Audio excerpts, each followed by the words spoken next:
Yo, this is Tone Kapone, and you're getting lifted to the sounds of my DJ, DJ Spaceship. Go ahead and beam him up, boy. Let's get him, get him, get him, get him, get him, get him.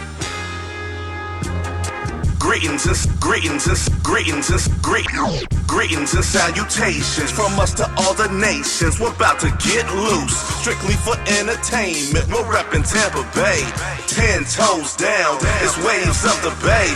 No, we ain't playing round. Saturdays from 10 to 12. Make sure you ride the wave. It's Tone Kapone and DJ Spaceship on your airwaves. We're mixing interviews, R&B and hip hop. We're blasting off, and the top is just a pit stop.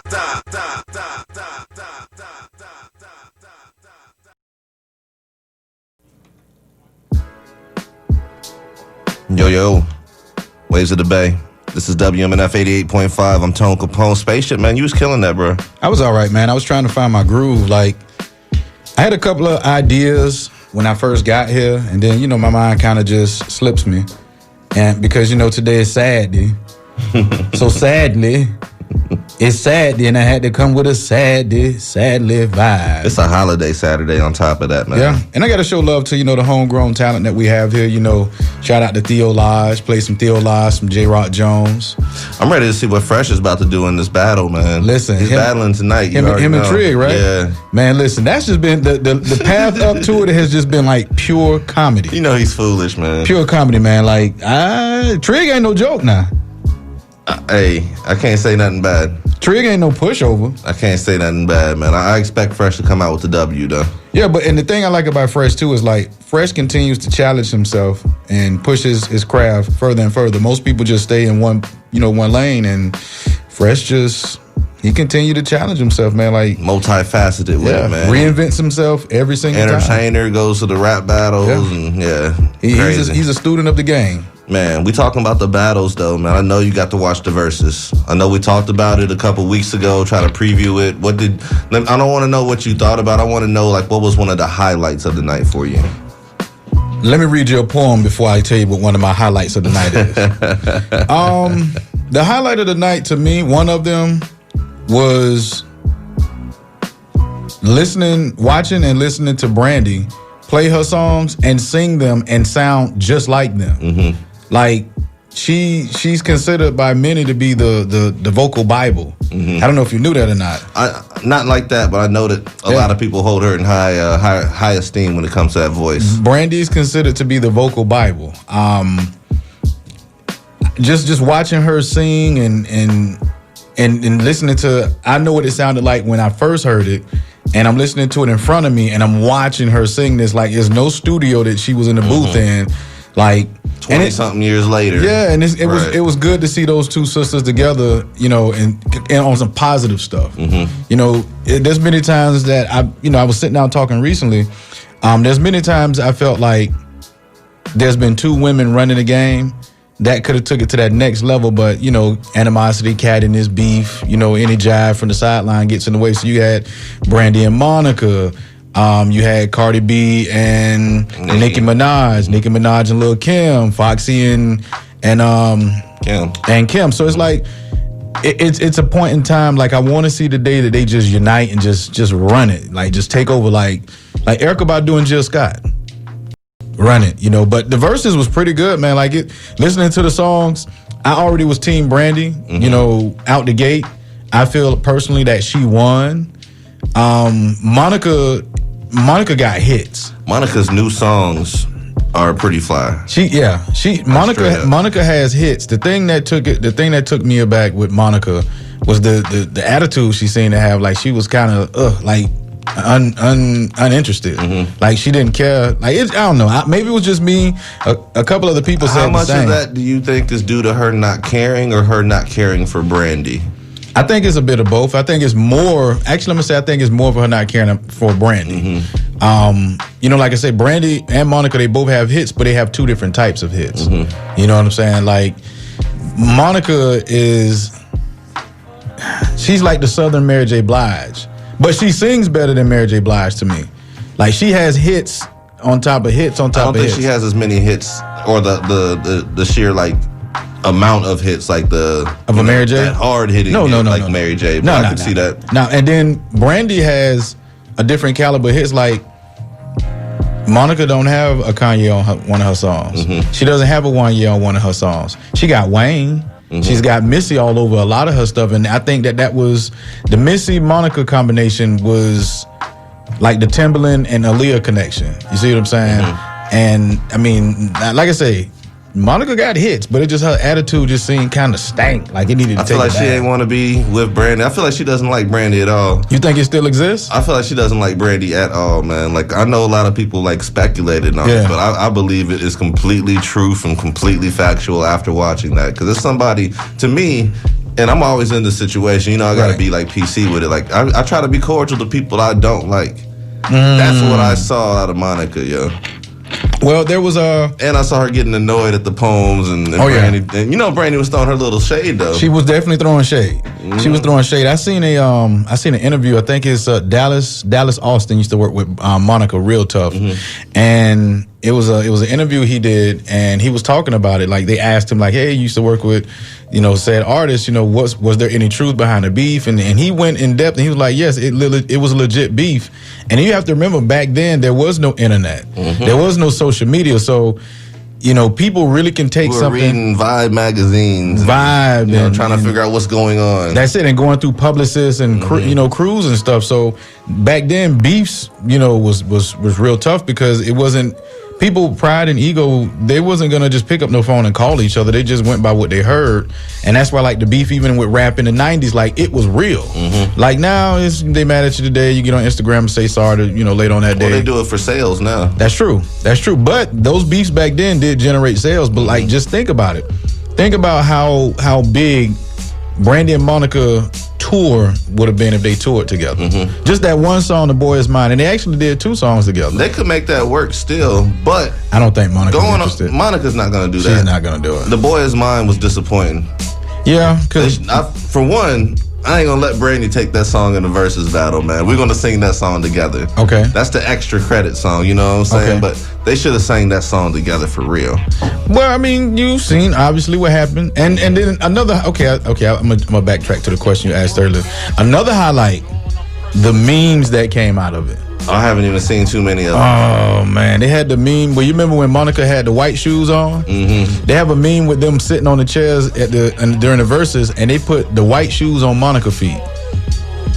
Then they had another one when it was like a bathroom stall. You can't see nothing but the stall, and you see the feet, and it's the white shoes.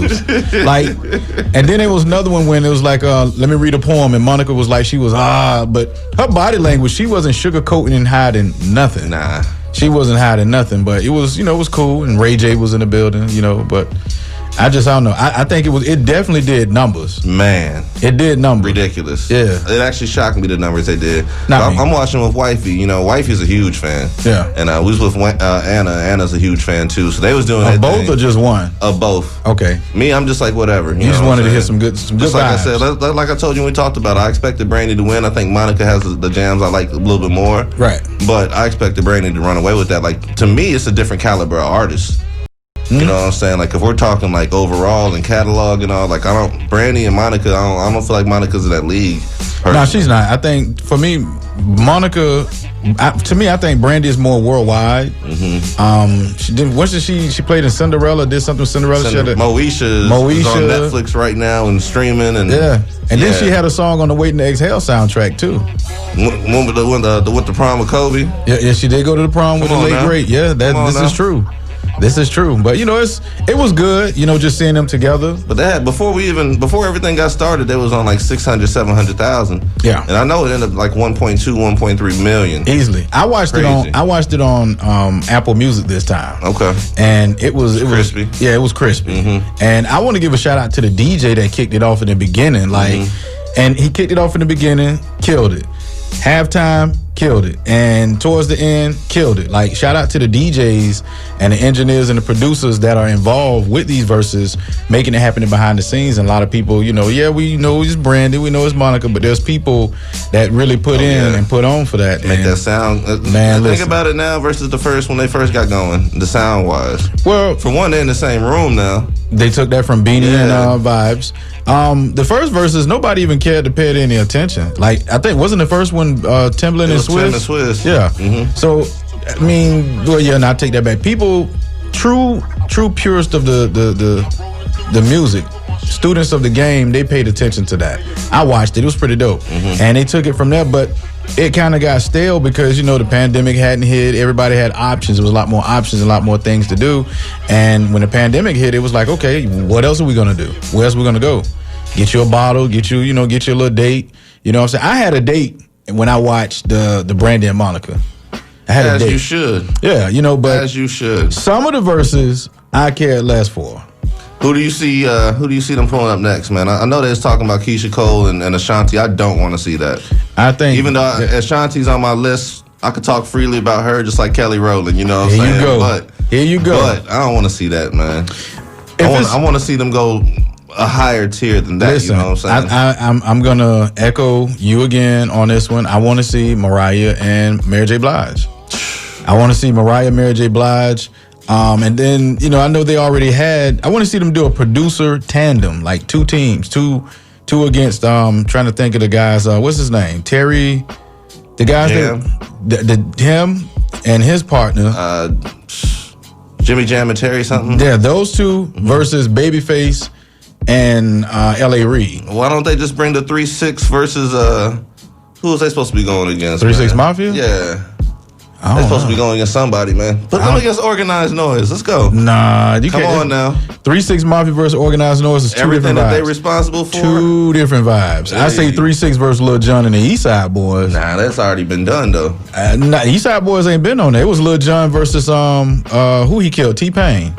Killed, and that one even, and I think like that matchup was. Seems like forever ago. Yeah, and the thing about that matchup, just like the Rick Ross and 2 Chainz, like, all four of those people have hits. They just different levels. So like when you look at the 2 Chainz and Rick Ross, Chainz don't have hits on the caliber of a Ross, but he got hits. Ross could have threw a whole nother 20 out there. Man, Ross did. He said he could easily go about 50 deep and hang for the whales going towards 100. But I think for Ross, if they didn't, it should have been Jeezy, hands down. And if not Jeezy, Jay-Z.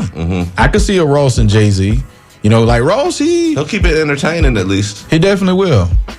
But like I said, I want to see the next one. I want to see them do the Mariah Carey and the Mary J. Blige. I think that one would by far. I hear a boom when you say that. Listen, that one by far would surpass all of them that has happened. If they do a Mary J. Blige versus Mariah Carey, bro, just think of the different cultures and the different generations and races that it would cross over into.